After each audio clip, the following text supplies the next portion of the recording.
ओम वृक्षाय नमः। पांच तत्वों को मैं दंडवत प्रणाम करता हूँ।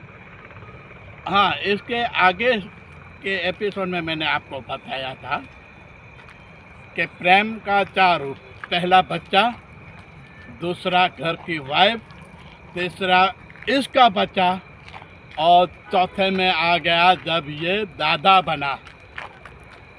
जैसे ये छोटा बेटा था, उसको माँ बाप को अच्छा प्यारा लगा, इसी तरह ये दादा बना तो उनको और कोई अच्छे नहीं लगते। ये पोते पोतियाँ ये बहुत अच्छे लगते। तो उनको खेलना, उनको गोद में लेना, उनको घुमाना, उनको खाना पीना, पूरे दिन इसको खुश और आनंद में रहते थे। कभी आपने देखा दादा ने बच्चे के निवाले छीनकर खाया? कभी नहीं देखा होगा। वो प्रेम है।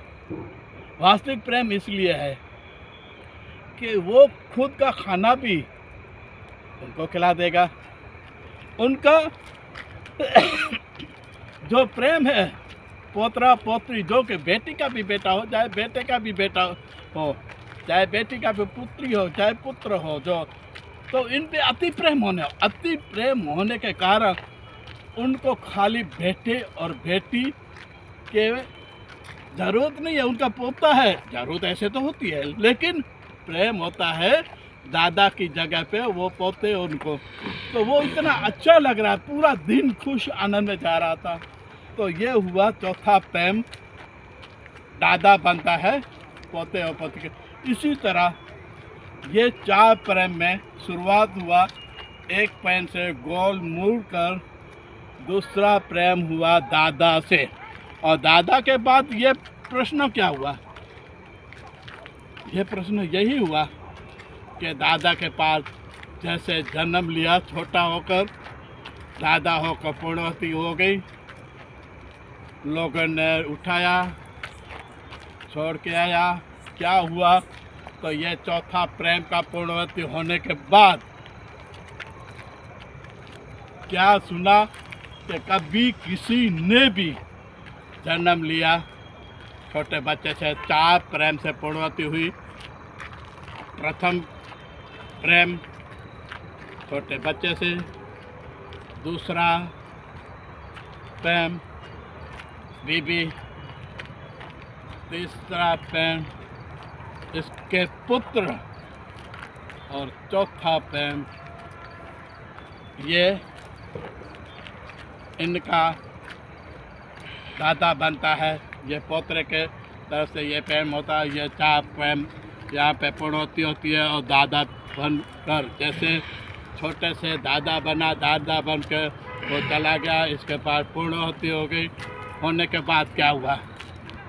प्रेम का चार स्थान उसने पूरा किया।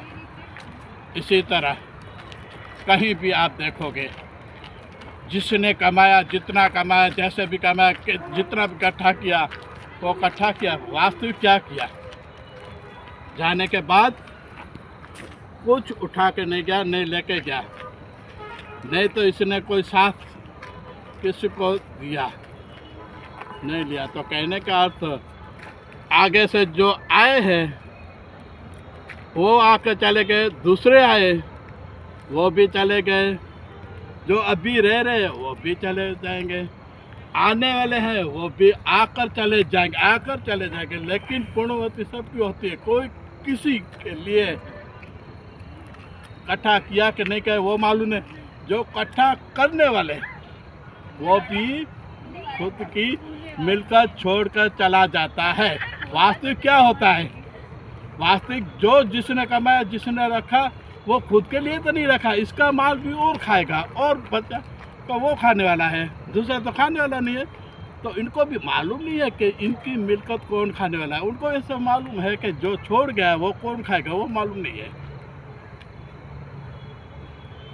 तो प्रेम से उनकी यादें रहती है, उनका संस्कार होता है। अच्छा, तो बच्चे में संस्कार बच्चे में मिला है, वो बच्चा भी आनंद से उन दादा का अच्छा ज्ञान, संस्कार, और ये जो सीखा है माँ बाप, वो संस्कार के उसके गुण से वो बेटा बेटी पौत्र पौत्री उनका संस्कार के वजह से उन माँ बाप को प्रेम भाव से पूजा पाठ करते, उनको ज्ञान देते, उनको खाना पीना, उनको दिन रात के मालूम नहीं पड़े कि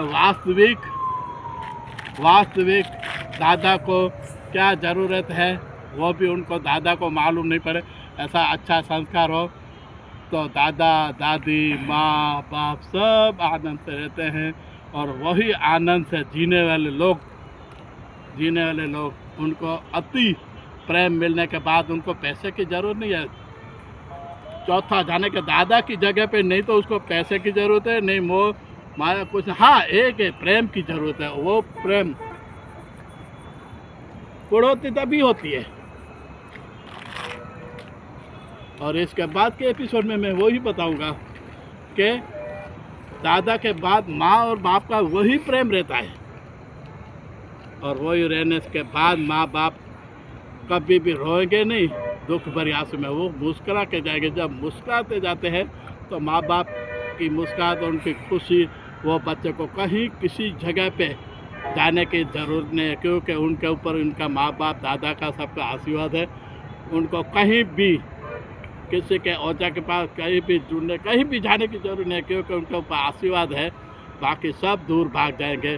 जो आशीर्वाद नहीं होगा, रोकर माँ बाप गए होंगे, तो उनको कोई भी किसी को भी बुलाओ ओझा को, उसके बाप की ताकत नहीं है कि उनको निकाल सके। वो दुखी होने वाला है, होगा और होके रहेगा। ये सत्य बात है, मानो तो ना मानो, ये आपकी बात है।